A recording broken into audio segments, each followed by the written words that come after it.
Hello everyone, welcome to Khandelkar academy. इस lecture में हम मध्य प्रदेश का सामान्य परिचय डिस्कस करेंगे। यह लेक्चर मैं आपके लिए लेकर आया हूं। इस लेक्चर में हम मध्य प्रदेश का सामान्य परिचय डिस्कस करेंगे। जैसा कि आप जानते हैं कि एमपी पीएससी 2020 का नोटिफिकेशन आ गया है और एमपी पुलिस की एग्जाम भी होने वाली है। तो एमपी पुलिस का भी फॉर्म चालू हो गया फ्रेंड्स। तो एक क्वेश्चन यहाँ से डेफिनेटली पूछा जाएगा, बस वीडियो को आपको पूरा देखना है और ध्यान से देखना है और लास्ट तक देखना है। ये पूरा बिल्कुल भी स्किप नहीं करना है। तो ये अगर एक लेक्चर आप देखते तो आपका जो सामान्य परिचय वाला टॉपिक है वो क्लियर हो जाएगा और आपको पढ़ने में आसानी जाएगी। तो यह लेक्चर मेरे द्वारा डिस्कस किया जा रहा है। My name is Vikram Khandelkar. और आपको हमारा ये लेक्चर अगर पसंद आएगा तो हमारे इस चैनल को सब्सक्राइब करना बिल्कुल ना भूले। सब्सक्राइब करना बिल्कुल ना भूले। आने वाले समय में काफी अच्छे लेक्चर आप लोगों को मिलने वाले हैं। तो फ्रेंड्स आइए शुरू करते हैं, ज्यादा देरी ना करते हुए मध्य प्रदेश का सामान्य परिचय। तो जनरल इंट्रोडक्शन देख लेते हैं मध्य प्रदेश का। एक क्वेश्चन आएगा यहां से। तो देखिए, मध्य प्रदेश की स्थापना कब हुई थी? 1 नवंबर 1956 को मध्य प्रदेश की स्थापना हुई थी। याद रखना है आपको, 1 नवंबर 1956 को मध्य प्रदेश की स्थापना हुई थी। इसी कारण 1 नवंबर को मध्य प्रदेश दिवस के रूप में मनाया जाता है। आगे चलते हैं, मध्य प्रदेश का पुराना नाम क्या था करके पूछा जा सकता है। तो मध्य प्रदेश का पुराना नाम था सेंट्रल प्रोविंस एंड बारार। इससे पहले सेंट्रल प्रोविंस एंड बारार, सबसे बड़ा क्षेत्र यही था। Part A central province and Berar. तो क्वेश्चन आ सकता है मध्य प्रदेश का पुराना नाम क्या था? Central province and Berar. अगला चलते हैं, आगे चलते हैं। इसके अन्य नाम भी मिल जाते हैं फ्रेंड्स, इसके अन्य नाम भी मिल जाते हैं। जैसे कि एक हृदय प्रदेश, हृदय यानी दिल, बीच में है ना, भारत का मैप देखना उसमें बीच में है, तो हृदय प्रदेश भी बोलते हैं इसे। क्वेश्चन आता है हृदय प्रदेश की संज्ञा किसे दी थी, यानी हृदय प्रदेश किसने कहा? तो पंडित जवाहरलाल नेहरू ने मध्य प्रदेश को हृदय प्रदेश की संज्ञा प्रदान की थी। तो याद रखना है। इसे नदियों का मैका भी कहते हैं, काहे कि बहुत सारी नदियां यहां से निकलती है, क्योंकि बहुत सारी नदियां यहां से निकलती है। नर्मदा निकलती है, बेतवा निकलती है, चंबल नदी निकलती है। तो बहुत सारी नदी यहां से निकलती है, इसलिए इसे एक नाम दिया गया है, इसे एक उपनाम दिया गया है, नदियों का मैका। तो याद रखना है आपको। कोहिनूर प्रदेश भी कहते हैं मध्य प्रदेश को, तो बिल्कुल भी कंफ्यूज नहीं होना है। कोहिनूर हीरा यहां नहीं निकला था, लेकिन इसका नाम है, हीरा निकलता है। पन्ना प्रसिद्ध है हीरो के लिए, पन्ना जिला प्रसिद्ध है हीरो के लिए, लेकिन मध्य प्रदेश को एक और नाम दिया गया, एक और उपनाम मिल जाता है, कोहिनूर प्रदेश। जनजाति प्रदेश भी बोलते हैं, क्योंकि भारत में सर्वाधिक जनजाति मध्य प्रदेश में पाई जाती है, इसी कारण इसे जनजाति प्रदेश भी कहा जाता है। सोया प्रदेश भी कहते हैं। सोया प्रदेश क्यों कहते हैं? सोयाबीन का सर्वाधिक उत्पादन भारत में मध्य प्रदेश में होता है, इसी कारण इसे सोया प्रदेश की संज्ञा भी प्रदान की गई है। सोयाबीन की बात हो रही है फ्रेंड्स, सर्वाधिक सोयाबीन होता है मध्य प्रदेश में, सर्वाधिक मालवा के पठार में होता है और सर्वाधिक सोयाबीन होता है मध्य प्रदेश में, इसलिए इसे सोया प्रदेश की संज्ञा भी प्रदान की गई है। लघु भारत यानी छोटा भारत, लघु भारत, छोटा भारत भी बोल सकते हैं इसको मध्य प्रदेश को, तो एक और उपनाम है। आदि मानव की क्रीड़ा स्थली, आदि मानव नर्मदा नदी के किनारे देखने को मिले थे, उनके साक्ष्य प्राप्त हुए, इसीलिए मध्य प्रदेश को आदि मानव की क्रीड़ा स्थली भी कहा जाता है फ्रेंड्स। आदि मानव की क्रीड़ा स्थली भी कहा जाता है। इनके साक्ष्य सर्वप्रथम नर्मदा नदी के किनारे देखने को मिले थे, यानी प्राप्त हुए। सर्वाधिक वनाच्छादित प्रदेश भी बोलते हैं, क्योंकि भारत में सर्वाधिक वन है मध्य प्रदेश में। याद रखना है, भारत में सर्वाधिक वन मध्य प्रदेश में मिलते हैं, इसी कारण इसे सर्वाधिक वनाच्छादित प्रदेश भी कहा जाता है। यह भी एक नाम मिल जाएगा। तेंदुपत्ता प्रदेश, सर्वाधिक तेंदुपत्ता भी अपने इधर होता है। तेंदुपत्ता से बीड़ी बनती है और तेंदुपत्ता जबलपुर तरफ होता है सबसे ज्यादा। दलहन प्रदेश भी कहते हैं। दलहन यानी क्या? दाल बनती का ऐसे चने से, तो चने के उत्पादन में भी नंबर 1 है मध्य प्रदेश और दलहन के उत्पादन में भी नंबर 1 है मध्य प्रदेश। दाल अरहर से भी बनती है फ्रेंड्स, अरहर से, तुअल से, तो तुअल के उत्पादन में भी मध्य प्रदेश प्रथम स्थान पर है। सर्वाधिक राष्ट्रीय उद्यान मध्य प्रदेश में है और अभ्यारण्य मध्य प्रदेश में। पूरे भारत में सर्वाधिक राष्ट्रीय उद्यान मध्य प्रदेश में है और अभ्यारण्य भी मध्य प्रदेश में है, तो इसे एक और नाम भी मिल जाता है। तो ये कुछ अन्य नाम है जो याद रखना है, अब आगे चलते हैं। सामान्य परिचय डिस्कस कर रहे हैं अपन, वीडियो को बिल्कुल भी स्किप नहीं करना है, अभी बहुत सी काम की जानकारी आपको मिलने वाली है। मध्य प्रदेश को और एक नाम मिला है फ्रेंड्स, यानी नाम मिला नहीं है, पहले से है। तो देखिए, मध्य प्रदेश को सबसे पहले टाइगर स्टेट के नाम से जाना जाता था, बाघ राज्य टाइगर स्टेट के नाम से जाना जाता था। तो पहले जाना जाता था। उसके बाद क्या हुआ, 29 जुलाई बाघ दिवस मनाते हैं। 29 जुलाई 2020 को नई रिपोर्ट आई, 2020 को एक रिपोर्ट आई, उसके अनुसार यह पता चला कि भारत में सर्वाधिक टाइगर है मध्य प्रदेश में। भारत में सर्वाधिक टाइगर कहां पर है, मध्य प्रदेश में। और इसका नाम फिर से क्या हो गया, टाइगर स्टेट। तो मध्य प्रदेश को टाइगर स्टेट भी कहा जाता है और लेपर्ड स्टेट भी कहते हैं। चीता को भी गिना गया तो सर्वाधिक चीते मिले अपने को मध्य प्रदेश में। तो मध्य प्रदेश को एक और नाम मिला है, चीता राज्य, यानी लेपर्ड स्टेट का दर्जा भी प्राप्त है। तो अब आगे चलते हैं। तो देखिए, प्रागैतिहासिक काल में मध्य प्रदेश की क्या स्थिति थी वो देख लेते हैं। मध्य प्रदेश में प्रागैतिहासिक मानव के निवास स्थल के रूप में रायसेन जिले के भीमबेटका के साक्ष्य प्राप्त हैं। तो इंपॉर्टेंट है, प्रागैतिहासिक मानव के निवास स्थान कहाँ से प्राप्त हुए हैं या उसके सबूत कहाँ मिले हैं, आपको पूछा जाएगा। भीमबेटका की गुफाएं आपने सुना होगा, अब्दुल्लागंज रायसेन जिले में आता है, ये रायसेन जिले में पड़ती है। तो ये जो भीमबेटका की गुफाएं की खोज है 1957-58 में डॉक्टर विष्णु श्रीधर वाकड़कर जी ने की थी। डॉक्टर विष्णु श्रीधर वाकड़कर ने की थी, याद रखना, नाम पूछा जाएगा। भीमबेटका की गुफाएं की खोज किसने की, और भीमबेटका की गुफाओं को 2003 में यूनेस्को ने विश्व धरोहर की सूची में शामिल भी किया है। शामिल है, विश्व धरोहर की सूची में शामिल है, 2003 में शामिल हुई है। तो ये क्वेश्चन पूछा जाएगा, भारत में प्रागैतिहासिक मानव के साक्ष्य कहाँ मिले, भीमबेटका की गुफाओं में। आगे चलते हैं। देखिए, मध्य प्रदेश में प्रथम मानव साक्ष्य वहां पे क्या था और यहाँ पे अलग है। मानव के निवास स्थान था और यहाँ पे मानव साक्ष्य सीहोर जिले के अंतर्गत बुधनी तहसील के समीप हथनौरा से नर्मदा नदी के तट पर कहाँ पे मिले, हथनौरा कहाँ पे आता है, ये सीहोर में, हथनौरा में मिले हैं मानव साक्ष्य। तो 5 दिसंबर 1982 को होशंगाबाद जिले के निवासी डॉक्टर अरुण सोनकिया ने प्राप्त किए थे। किसने प्राप्त किए थे पूछा जा सकता है। तो हथनौरा की खोज किसने की पूछा जा सकता है, डॉक्टर अरुण सोनकिया ने प्राप्त किए थे, जिन्हें नर्मदा मानव तथा नर्मदा कपाल का नाम प्रदान किया गया था।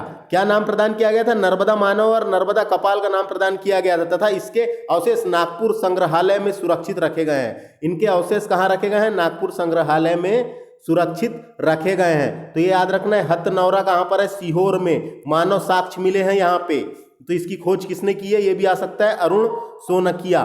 तो उसके बाद आगे चलते हैं फ्रेंड्स। मध्य प्रदेश में सर्वप्रथम कृषि और पशुपालन के साक्ष्य, ये पूछेगा, कृषि और पशुपालन के साक्ष्य कहाँ मिले। तो ये होशंगाबाद जिले के आदमगढ़, नाम सुने होंगे आपने, आदमगढ़ की पहाड़ी भी है वहां पे, आदमगढ़ पचमढ़ी के पास है आदमगढ़। तो आदमगढ़ से प्राप्त हुए कृषि एवं पशुपालन के साक्ष्य, कृषि एवं पशुपालन के साक्ष्य कहाँ से प्राप्त हुए, आदमगढ़ से। और आदि मानव भी पहले नर्मदा नदी के किनारे निवास करते थे, है ना, मैंने बताया था आदि मानव क्रीड़ा स्थली नर्मदा नदी के किनारे। तो ये याद रखना है आपको।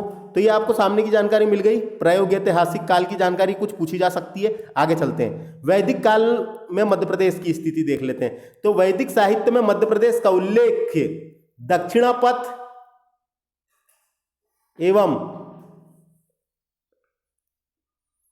रेवा उत्तर के रूप में मिलता है, दक्षिणापथ एवं रेवा उत्तर के रूप में मिलता है। इसके अतिरिक्त मनुस्मृति में हिमालय और विंध्याचल पर्वत के बीच का हिस्सा, देखो हिमालय हो गया और विंध्याचल के पर्वत के बीच का हिस्सा, और विन्सन जहां पे नर्मदा नदी का लोप हुआ था, विन्सन जहां पे नर्मदा नदी का लोप हुआ था के पूर्व में, तथा प्रयागराज के पश्चिम में स्थित वहां मध्य प्रदेश है।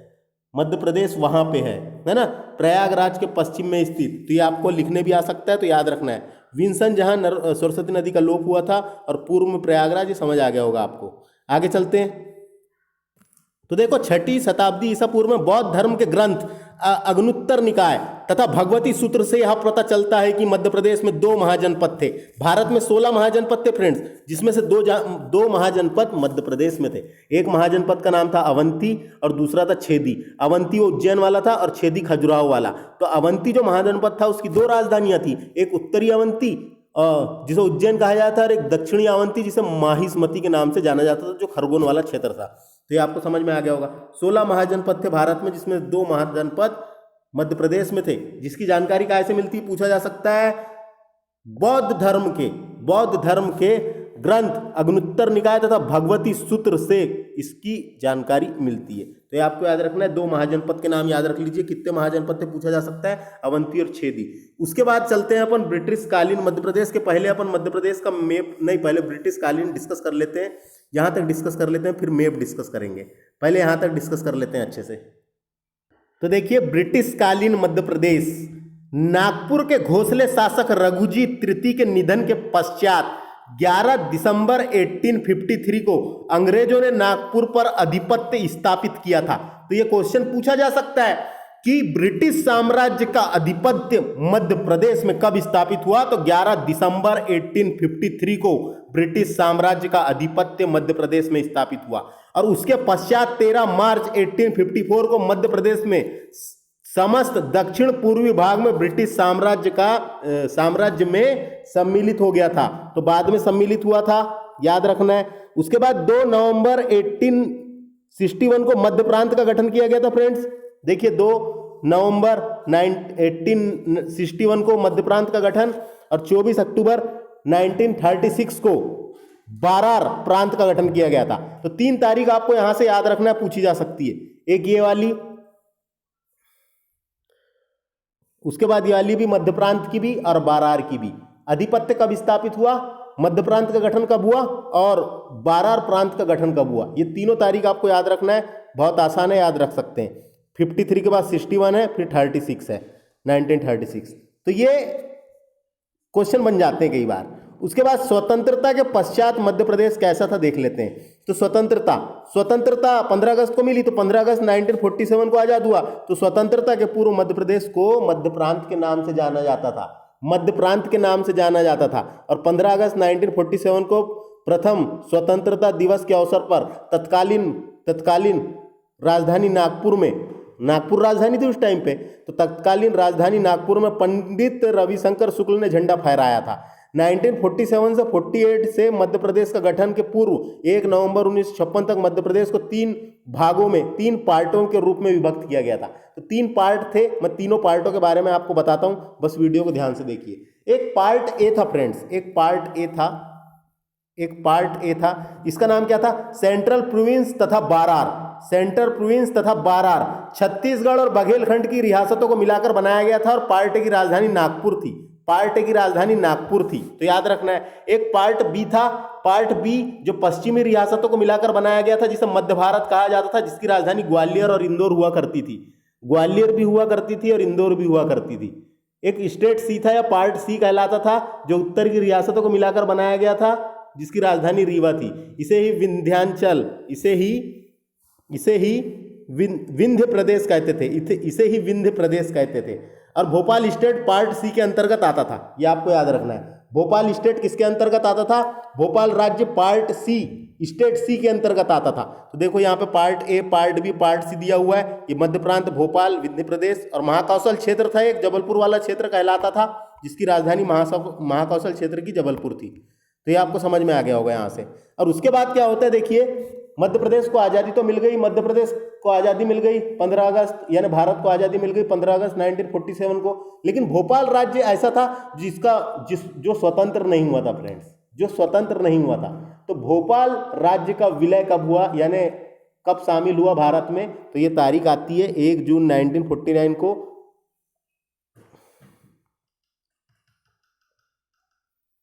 भोपाल रियासत का भारत में विलय हुआ, तारीख आएगी डायरेक्ट, याद रखिए, वो 1 जून 1949 को हुआ है। देखो 47 में देश आज़ाद हो गया था, उसके बाद भी भोपाल आज़ाद नहीं हुआ था। भोपाल कब हुआ है, 1 जून 1949 को भोपाल रियासत का विलय भारत में हुआ था।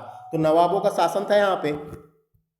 उसके बाद भोपाल जो है इसमें शामिल हो गया। तो कब शामिल हुआ पूछा जा सकता है, ये समझ में आ गया होगा आपको। तो ये स्वतंत्रता के पश्चात की कुछ स्थिति अपन ने देख ली है। अब मैप डिस्कस कर लेते हैं, पहले मैप डिस्कस कर लेते हैं। अब उसके बाद अब इसके आगे डिस्कस करना है, तो उसके पहले मैप को अच्छे से डिस्कस कर लेते हैं। आपको मैं बताता हूँ क्या क्या क्वेश्चन बनते हैं। तो देखिए, वर्तमान मध्य प्रदेश का मैप है, वर्तमान मध्य प्रदेश का मैप है। मध्य प्रदेश का क्षेत्रफल कितना मिलता है, 3,08,245 वर्ग किलोमीटर, जो भारत के कुल क्षेत्रफल का 9.38% है। तो ये भी याद रखना है, प्रतिशत भी याद रखना है। उसके अलावा देखिए, भौगोलिक विस्तार देखा जाए तो 26 डिग्री उत्तरी अक्षांश से 21 डिग्री 6 मिनट से 26 डिग्री 30 मिनट उत्तरी अक्षांश के मध्य अवस्थित है। तो अक्षांश, उत्तरी अक्षांश उत्तर में स्थित है, यहाँ से चालू हो जाता है, यहाँ से चालू होता है, याद रखना है आपको फ्रेंड्स, यहाँ से चालू हो जाता है, यहाँ से चालू होता है 21 डिग्री 6 मिनट ये है, और 26 डिग्री 30 मिनट यहाँ पे खत्म होता है। तो ये अक्षांश रेखा होती है, क्षैतिज अवस्था में जो खींची गई रहती है वह अक्षांश रेखा। अब देखो देशांतर की बात कर लेते हैं, तो पूरब में स्थित है तो पूर्वी देशांतर, तो यहाँ से जो रेखा गई है उसे बोला गया है कितना, 74 डिग्री 9 मिनट पूर्वी देशांतर से 82 डिग्री 48 मिनट पूर्वी देशांतर के मध्य स्थित है। तो आपको समझ में आ गया, दोनों याद रखना है, पेपर में आते हैं दोनों, उत्तरी अक्षांश और पूर्वी देशांतर दोनों याद रखना है। देखिए मध्य प्रदेश के बीचों बीच से कर्क रेखा गुजरती है, कर्क रेखा 23.5 डिग्री उत्तरी अक्षांश रेखा को कर्क रेखा के नाम से जाना जाता है, जो मध्य प्रदेश से गुजरती है, मध्य प्रदेश के 14 जिलों से गुजरती है और भारत के 8 राज्यों से गुजरती है। तो कर्क रेखा समझ में आ गया आपको। ये 14 जिलों के नाम आपको पता होना, कौन से जिले से गुजरी है, क्वेश्चन बन जाता है इनमें से किस जिले से नहीं गुजरी है, इसलिए आपको पता होना। तो ये आपको देख लीजिए, मध्य प्रदेश की पूरब से पश्चिम की लंबाई कितनी है फ्रेंड्स, पूरब से पश्चिम की लंबाई 870 किलोमीटर है, और उत्तर से दक्षिण की लंबाई भी पूछी जा सकती है। यह अभी वर्तमान स्थिति की बात है 605, तो दोनों याद रखना है। तो पूरब से पश्चिम की लंबाई 870 है और उत्तर से दक्षिण की लंबाई है 605, तो याद रखना है फ्रेंड्स। तो ये याद रखना है, पूर्व पश्चिम उत्तर दक्षिण, आपको क्षेत्रफल पता चल गया और भौगोलिक विस्तार भी आपको याद रखना है। कर्क रेखा के बारे में बता दिया, मध्य प्रदेश के 14 जिलों से गुजरती है और भारत के 8 राज्यों से गुजरती है। कर्क रेखा 23.5 डिग्री उत्तरी अक्षांश रेखा को कर्क रेखा के नाम से जाना जाता है। और देखो यहाँ से एक और लाइन गई है, 82.5 डिग्री पूर्वी देशांतर रेखा जो भारत से गुजरी है, यहीं से समय लिया गया है। तो 82.5 डिग्री पूर्वी देशांतर रेखा मध्य प्रदेश के एकमात्र जिले से गुजरती है, सिंगरौली जिले से गुजरती है। देखिए ये गुजरी है, सिंगरौली जिले से गुजरती है, भारत के 5 राज्यों से गुजरती है, मध्य प्रदेश से भी गुजरती है और मध्य प्रदेश के एकमात्र जिला सिंगरौली से गुजरती है। तो ये आपको याद रखना है। अब देख लिया, आपको बताता हूँ मैं यहाँ से, यह है अपना बालाघाट जिला, ये बालाघाट जिला देखिए, यहाँ से लेके बालाघाट जिले से लेके सिंगरौली तक के यहाँ पे छत्तीसगढ़ छूता है फ्रेंड्स, याद रखना है। छत्तीसगढ़ यहाँ से यहाँ तक है। ये बालाघाट से लेके अलीराजपुर तक के महाराष्ट्र है ना, दक्षिण में महाराष्ट्र है, ये याद रखना है। उसके बाद देखिए यहाँ से एक दिक्कत आपको कंफ्यूजन देख लीजिए, ये झाबुआ है और ये गुजरात, गुजरात को छूता है पश्चिम में गुजरात को छूता है मध्य प्रदेश, तो गुजरात, तो झाबुआ जो है गुजरात और राजस्थान की सीमा को छूता है, ये याद रखना है आपको। झाबुआ जिला ऐसा है जो गुजरात और राजस्थान की सीमा को छूता है, और अलीराजपुर जिला ऐसा है जो राजस्थान और महाराष्ट्र की सीमा को छूता है। तो ये इसमें आप कंफ्यूजन नहीं होना चाहिए बिल्कुल भी, समझ में आ गया होगा आपको। झाबुआ जिला राजस्थान और गुजरात, और अलीराजपुर जिला राजस्थान और महाराष्ट्र, तो ये आपको याद रखना है। उसके बाद देख लीजिए, यहाँ पे आपको हर बुकों में लिखा मिलेगा कि गुजरात का बड़ोदरा जिला मध्य प्रदेश को छूता है, लेकिन ऐसा नहीं है। गुजरात के 2 जिले छूते हैं मध्य प्रदेश को। एक जिले का नाम क्या मिल जाएगा आपको, दाहोद, एक जिले का नाम दाहोद है और एक का जिले का नाम है छोटा उदयपुर। तो गुजरात के 2 जिले छूते हैं मात्र, और अपने भी 2 जिले गुजरात को छूते हैं, तो दाहोद और छोटा उदयपुर। दाहोद छूता है झाबुआ को और छोटा उदयपुर छूता है अलीराजपुर को।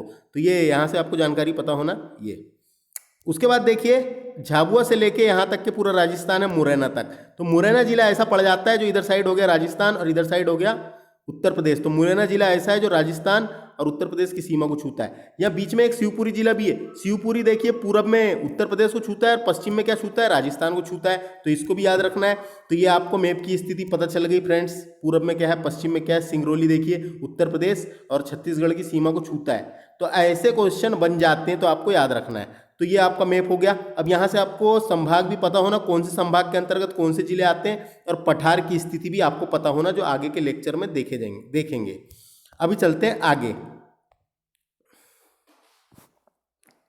तो देखिए मध्य प्रदेश की राजधानियां देख लेते हैं। तो मध्य प्रदेश की प्रशासनिक राजधानी भोपाल है, आप जानते हैं मध्य प्रदेश की राजधानी भोपाल है। 1956 में ही मध्य प्रदेश की राजधानी भोपाल को बना दिया गया था, लेकिन भोपाल जिला कब बना है, 1972 में। पहले ही राजधानी डिक्लेयर कर दिए थे, लेकिन जिला कब बना, भोपाल 1972 में जिला बना, और राजधानी कब बना पूछेगा तो 56 में ही बना दिया गया था। मध्य प्रदेश की संस्कार राजधानी जबलपुर को कहा जाता है, कोई दिक्कत नहीं है, रट डालना है इसको आपको। मध्य प्रदेश की संस्कार राजधानी जबलपुर। मध्य प्रदेश की पर्यटन और ग्रीष्मकालीन राजधानी पचमढ़ी को कहा जाता है। पचमढ़ी हिल स्टेशन है, होशंगाबाद जिले में आता है। तो पर्यटन राजधानी और ग्रीष्मकालीन राजधानी पचमढ़ी को कहा जाता है। संगीत राजधानी पूछेगा तो मैहर को कहा जाता है। व्यावसायिक राजधानी इंदौर को, ये इसमें याद रखना है आपको, इसमें कंफ्यूज होगा आप। होंगे आप। खेल राजधानी और व्यावसायिक राजधानी इंदौर को कहा जाता है, बिल्कुल याद रख लीजिए। खेल राजधानी और व्यावसायिक राजधानी इंदौर को कहा जाता है, बिल्कुल याद रख लीजिए। इसके अलावा भी कुछ राजधानी है, जैसे आपको ऊर्जा राजधानी पूछा जा सकता है। ऊर्जा राजधानी सिंगरौली को कहा जाता है फ्रेंड्स, ऊर्जा राजधानी सिंगरौली को कहा जाता है। और न्यायिक राजधानी, न्याय कहाँ पे होता है? न्याय जहाँ पे कोर्ट होगा वहाँ, तो कोर्ट कहाँ पर है? जबलपुर में। तो मध्य प्रदेश की न्यायिक राजधानी जबलपुर को कहा जाता है। और मध्य प्रदेश की संगीत राजधानी पूछा, संगीत राजधानी, मध्य प्रदेश की संगीत राजधानी, मध्य प्रदेश की संगीत राजधानी मैहर को कहा जाता है। मैहर आता है सतना में, याद रखना है। तो ये कुछ राजधानियां जो इंपॉर्टेंट है, जिसमें से व्यावसायिक राजधानी याद रखें, इसमें बहुत कंफ्यूजन होता है। तो उसके बाद देखिए भौगोलिक स्थिति और विस्तार देख लिए, तो इसका आयतकार है। इसकी ज्यामितीय आकार अगर देखा जाए मध्य प्रदेश का, तो आयतकार है, आयतकार बनेगा। तो आयतकार आप याद रखना है, आयताकार है, सॉरी फ्रेंड्स गलत हो गया, आयताकार है, याद रखना है आयताकार। उसके बाद आगे चलते हैं, देखिए भौगोलिक अवस्थिति अभी तो देखें अपन ने 1956 में कैसा था, तो 17 डिग्री 46 मिनट उत्तरी अक्षांश से लेकर 26 डिग्री 30 मिनट उत्तरी अक्षांश था। तो क्या बदलेगा इसमें क्या बदलेगा? थोड़ा बहुत बदलाव होगा, कि छत्तीसगढ़ अलग चले गया। तो क्या बदला? 74 डिग्री वाला बदला, 74 डिग्री वाला बदला। और ये तो वही है, तो समझो आप इसको बात को। तो नहीं, 26 डिग्री 30 मिनट वही है, 17 वाला बदला। और इसमें क्या बदला? 74 डिग्री 9 मिनट से 84 डिग्री 51 मिनट बदला। तो ये आपको ये याद रखना है, वर्तमान में क्या है, 26 डिग्री 6 मिनट से लेके 21 डिग्री 6 मिनट से लेके 26 डिग्री 30 मिनट तक वर्तमान में है। और 74 डिग्री 9 मिनट से लेके 82 डिग्री 48 मिनट पूर्वी देशांतर वर्तमान में है। तो वर्तमान वाला ही पूछा जाएगा। तो कैसे याद रखना है इसको? आपको बहुत आसान है, 21, 26, 74, 82, ये नंबर याद रखो, 21, 26, 74, 82 मिनट तो याद हो जाएंगे। और पुराना वाला याद रखना है, तो ये देखो ये बदलेगा मात्र 17, क्या कि 26 डिग्री 30 मिनट तो वही रहेगा, वो नहीं बदला है, ऊपर में कुछ नहीं बदला है। और नीचे वाले में क्या बदला है? इसमें देखो, इसमें क्या बदला है, ये समझने वाली बात है, इसको आपको याद रखना पड़ेगा, याद रखने से होता है फ्रेंड्स। भौगोलिक विस्तार देखते हैं, 1956 की तरफ इतना था 996 किलोमीटर, पूर्व से पश्चिम 996 किलोमीटर था, और उत्तर से दक्षिण 1127 किलोमीटर था। तो याद रखना है। और ये अभी वर्तमान में तो आपको याद हो गया होगा, 870 पूर्व से पश्चिम और उत्तर से दक्षिण 605, दोनों याद रखें, इंपॉर्टेंट है। देखो 1956 के टाइम पे जब छत्तीसगढ़ साथ में था, तो उस समय इसका क्षेत्रफल कितना था? 4,43,446 वर्ग किलोमीटर, जो देश के कुल क्षेत्रफल का 13.49% था। लेकिन वर्तमान में क्षेत्रफल कितना है? 3,08,245 वर्ग किलोमीटर, जो देश के कुल क्षेत्रफल का 9.38% है। विशेष तथ्य दिया है, उसको देख लेते हैं। 1 नवंबर 2000 को मध्य प्रदेश से पृथक कर दिया गया छत्तीसगढ़ को। छत्तीसगढ़ बना 26वां राज्य भारत का, जिसमें मध्य प्रदेश के कुल क्षेत्रफल कितना है? उस टाइम पे कितना था? 4,43,400 इतना था। तो इतना चलेगा किसमें? छत्तीसगढ़ में 1,35,191 चले गया छत्तीसगढ़ को। तो मध्य प्रदेश का कितना रह गया? 3,08,252। तो देखिए कई जगह 252 मिलता है और कई जगह 245 मिलता है। तो ये क्या हुआ था, इन दोनों छत्तीसगढ़ और मध्य प्रदेश के बीच में विभाजन के समय एक विवाद हुआ। अमरकंटक में अवस्थित एक किरार घाटी विवाद है। छत्तीसगढ़ कहता है मेरा है, मध्य प्रदेश कहता है मेरा है। इस कारण कुछ जगह पे क्षेत्रफल इतना, कुछ जगह पे इतना मिलता है। अगर किरार घाटी को मिला दो तो 52 हो जाएगा, हटा दो तो 45 हो जाएगा। समझ आ गया होगा आपको, कोई दिक्कत नहीं है।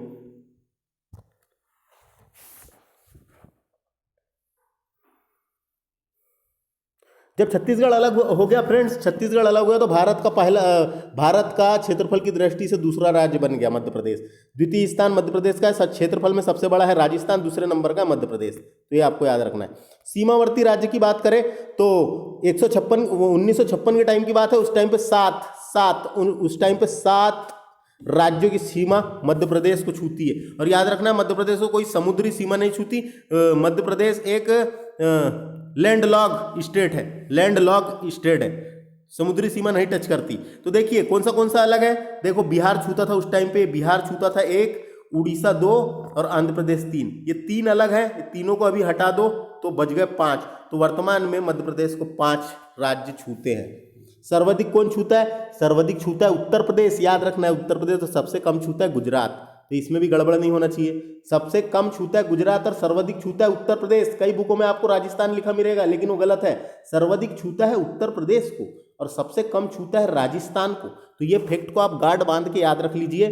तो मध्य प्रदेश के देखो, उत्तर में उत्तर प्रदेश है, दक्षिण में महाराष्ट्र है, दक्षिण पूर्व में छत्तीसगढ़ है, उत्तर पश्चिम में राजस्थान है और पूर्व में छत्तीसगढ़ है, पूर्व में छत्तीसगढ़ है एवं पश्चिम में गुजरात है। तो ऐसे सब याद रखना है, पूछा जा सकता है। पूरा पश्चिम उत्तर दक्षिण दिशा के हिसाब से याद रखिए, बहुत आसान है।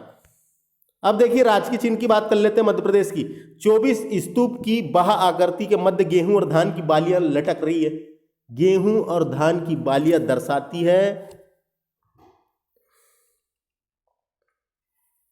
तथा बरगद वृक्ष के ऊपर अशोक स्तंभ स्थित है। तो ये दिख रहा है आपको चिन्ह, तो इसको आप देख सकते हैं। 24 स्तूप की बाह आकृति के मध्य गेहूं और धान की बालियां दर्शाती है, जिसमें एक बरगद का पेड़ है अंदर तथा बरगद का पेड़ है, उसमें अशोक स्तंभ अंकित है। ये मध्य प्रदेश का राजकीय चिन्ह है। राजकीय चिन्ह यानी स्टेट सिंबल, याद रखना है फ्रेंड्स, स्टेट सिंबल है मध्य प्रदेश का। ऐसे ही पूछा जाएगा, बीच में बरगद है और ये भी आपको याद रखना है। राजकीय गान क्या है अपने यहाँ का? तो ये सुख का दाता सबका साथी, सुख का दाता सबका साथी, शुभ का यह संदेश है, माँ की गोद, पिता का आश्रय, मेरा मध्य प्रदेश है। इस गान के रचनाकार है महेश श्रीवास्तव। डायरेक्ट पूछा जाता है फ्रेंड्स, महेश श्रीवास्तव जी ने लिखे हैं ये गाना, याद रखना है। गान राजकीय गान महेश श्रीवास्तव जी ने लिखे हैं। 2010 में इसे अपनाया गया। पूछा जा सकता है कब अपनाया गया? 2010 में इसे अपनाया गया। श्री महेश श्रीवास्तव मध्य प्रदेश के वरिष्ठ पत्रकार, इन्होंने वर्ष 2012 में मध्य प्रदेश सरकार द्वारा गणेश शंकर विद्यार्थी राष्ट्रीय पत्रकारिता पुरस्कार से भी सम्मानित किया गया है इन्हें। ये महेश श्रीवास्तव जी की एक कृति है जिसका नाम है प्रणाम मध्य प्रदेश। प्रणाम मध्य प्रदेश उनकी प्रसिद्ध कृति है। तो पूछी जा सकती है प्रणाम मध्य प्रदेश किसकी कृति है? महेश श्रीवास्तव जी की है, याद रखना है। तो मध्य प्रदेश की भाषा क्या है? हिंदी है। स्थापना दिवस 1 नवंबर को मनाते हैं क्योंकि गठन हुआ था 1 नवंबर 1956 को। मध्य प्रदेश को हृदय प्रदेश की संज्ञा किसने दी? पंडित जवाहरलाल नेहरू ने बता दिया। राजनीतिक प्रतिनिधित्व देख लेते हैं। तो देखिए राज्यसभा सीटें कितनी है? 11। वेरी इंपॉर्टेंट, 11 है राज्यसभा सीटें। लोकसभा सीटें 29 है, जिसमें से एसटी की और एससी की भी आपको याद रखना है। एसटी की है 6 और एससी की है 4, टोटल हो गई 10। तो कभी टोटल भी पूछा जा सकता है, आरक्षित कितनी है ना? तो ये आपको याद रखना है फ्रेंड्स। टोटल सीट कितनी है? टोटल कितनी है? 29, जिसमें से 29 में से एसटी और एससी की भी याद रखें। एसटी की है 6, एससी की है 4, है ना? तो देखिए अनुसूचित जनजाति के क्षेत्र में आरक्षित लोकसभा क्षेत्र 6 हैं और इसके लिए कितनी है? 4 है। तो ये क्षेत्र भी याद रख लीजिए, रतलाम, धार, खरगोन, शहडोल, मंडला, बैतूल, ये हैं। और एससी के लिए कितने हैं? जाति के लिए कितने हैं? भिंड, टीकमगढ़, देवास, उज्जैन। तो ये आपको याद रखना है। अनुसूचित जनजाति के लिए यानी एसटी के लिए कितनी है? 6। और अनुसूचित जाति यानी एससी के लिए कितनी है? 4। तो 6 4 हो गई 10, टोटल भी आ सकती है ना लोकसभा की। अब विधानसभा की बात करते हैं। 231 सीट है, 230 है, 230 सीट है। कभी आपको पूछा 230 लगाना है। विधानसभा सीट कितनी है मध्य प्रदेश में? 230 प्लस 1 एंग्लो इंडियन। ये एक एंग्लो इंडियन जो है ये राज्यपाल द्वारा मनोनीत किया जाता है, आपको याद रखना है। तो विधानसभा सीटें कितनी है? 230 और एक है एंग्लो इंडियन जो राज्यपाल द्वारा मनोनीत किया जाता है। इसको मिला के 131 होती है, तो याद रखना है। लेकिन आपको 230 ही टिक करना है, 230 आएगी पेपर में। इसमें भी एसटी एससी है 230 में। 230 में देखो एसटी हो गया और एससी, तो जब भी जिसमें ज़्यादा थी उसमें वैसे ही रहेगा। ये 47 हो जाएगा, 47 और ये 35। तो याद रखना है आपको, बिल्कुल याद रख लीजिए। एसटी अनुसूचित जनजाति की 47 है और जाति की है 35, है ना? और ये दोनों की टोटल भी आ सकती है, तो टोटल भी आपको याद रखना है। ये दोनों को प्लस करके आप आंसर लगा सकते हैं। अगर पूछा एसटी और एससी या आरक्षित सीट कभी पूछा टोटल, तो आप याद रख सकते हैं, कोई दिक्कत नहीं है, याद रखना पड़ेगा। आगे चलते हैं। देखिए मध्य प्रदेश के प्रमुख राज्य की चिन्ह एवं प्रतीक दिए हुए हैं, तो एक क्वेश्चन डेफिनेटली यहाँ से पूछा जाता है, तो आपको ये बिल्कुल ध्यान से याद रखना है। ध्यान से देखिए, साइंटिफिक नेम भी पूछा जा सकता है। देखिए सबसे पहले फ्रेंड्स, राजकीय पुष्प पूछा जाएगा। राजकीय पुष्प क्या है मध्य प्रदेश का? सफेद लिली। सफेद लिली, जिसका साइंटिफिक नेम पूछा जा सकता है लिलियम कैंडियम, लिलियम कैंडियम, कैंडियम, लिलियम कैंडियम, तो साइंटिफिक नेम भी याद रखना है आपको। सफेद लिली का साइंटिफिक नेम है लिलियम कैंडियम। राज की मछली पूछी जा सकती है महासीर, राज की मछली पूछी जा सकती है महासीर। टोर जीन से संबंधित है, टोर जीन से संबंधित है, किस जीन से संबंधित है? टोर जीन से संबंधित है, और टोर जीन से संबंधित है, और इसका जो साइंटिफिक नेम है वो टोर प्यूटिटौरा, टोर प्यूटिटौरा, तो नाम याद रखना है, टोर प्यूटिटौरा इसका साइंटिफिक नेम है, टोर जीन से संबंधित है। राज्य की नाट्य क्या है? माछ है, मालवा क्षेत्र से लिया गया, मालवा का था, उसे राज्य की नाट्य घोषित किया गया है, तो माछ है, याद रखना है बिल्कुल, नाट्य।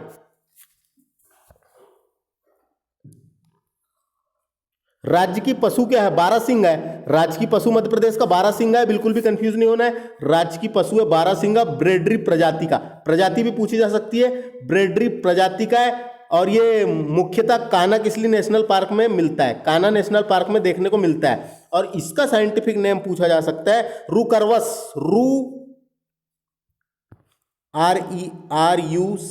RUCERVUS, रूकरवस डुवे चिली, तो ये नाम है फ्रेंड्स, ये थोड़ा सा यहाँ पे डुए सेली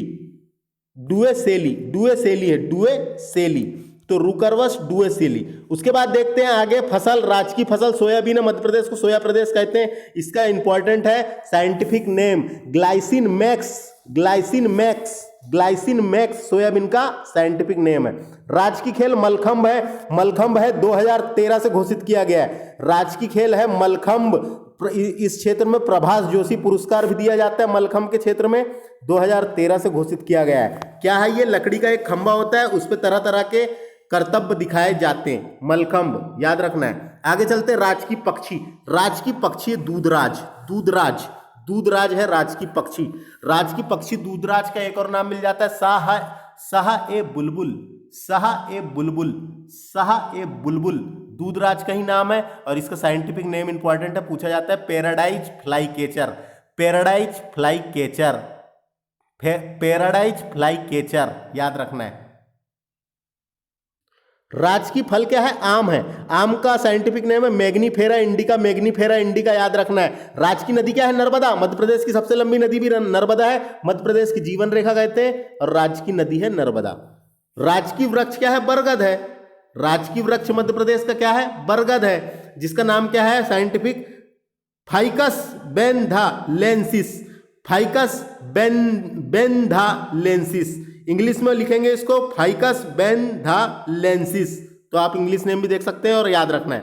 राज की नृत्य क्या है? राही है, बुंदेलखंड से लिया गया, बुंदेलखंड का था, बुंदेलखंड से लिया गया है, और राज की नृत्य घोषित किया गया है, तो डायरेक्ट पूछा जाएगा राज की नृत्य क्या है? राई, और माच क्या है? नाट्य है, तो कंफ्यूज नहीं होना है, और जो मैंने बताया साइंटिफिक नेम भी याद रखना है। और देखिए एक नोट लिखा हुआ है, देखिए मछलियों का कब अपनाया गया पूछेगा, 26 सितंबर 2011 को, और 1 नवंबर 1981 की बात है, मध्य प्रदेश के 25वें स्थापना दिवस पर राज की पशु एवं पक्षी और वृक्ष को घोषित किया गया था। कब घोषित किया था? 25वीं वर्षगांठ पर घोषित किया गया था, 1 नवंबर 1981 को। तो 1 नवंबर 1981 को मध्य प्रदेश की 25वीं वर्षगांठ पर राज की पशु पक्षी और वृक्ष को घोषित किया गया था, तो याद रखना है आपको। तो ये था हमारा लेक्चर, जिसमें हमने मध्य प्रदेश का सामान्य परिचय डिस्कस किया है फ्रेंड्स। वीडियो थोड़ा सा देख सकते हैं आप, अच्छे से देखना है वीडियो को, और इस लेक्चर में हमने सामान्य परिचय डिस्कस किए। वीडियो कैसा लगा कमेंट करके बता सकते हैं, और हमारे इस चैनल को सब्सक्राइब कर लें, जिससे आने वाले समय में आपको अच्छे लेक्चर मिल सकें। तो मिलते हैं फ्रेंड्स अगले लेक्चर में, और तो इस लेक्चर से इतना ही। नमस्ते, धन्यवाद।